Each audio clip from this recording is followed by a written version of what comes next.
We're going to take a look at how to replace the battery on this Volvo key fob. What you need to do is you have a locking tab right here. You can see that. So you slide this down with your nail. As you slide it, then you can remove this metal key. Then you can use this key, insert it right there, and you use it to separate the case. You can see, like so. Move that carefully. Now we have the battery right here. Now pay attention, there's a plus on top of the battery. This is facing up, so it has to be the same way when you install the new battery. Now, it's a little bit tricky to get this battery out, but what you can do is push it to one side, and then that'll allow you to remove the battery.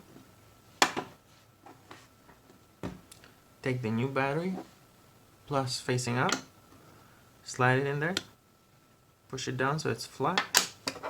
Take the cover, make sure this part of it, this opening, it's on this side, line it up, and close it until it's sealed all the way around, so you'll want to check that. Take the metal key, push it in, and that's it.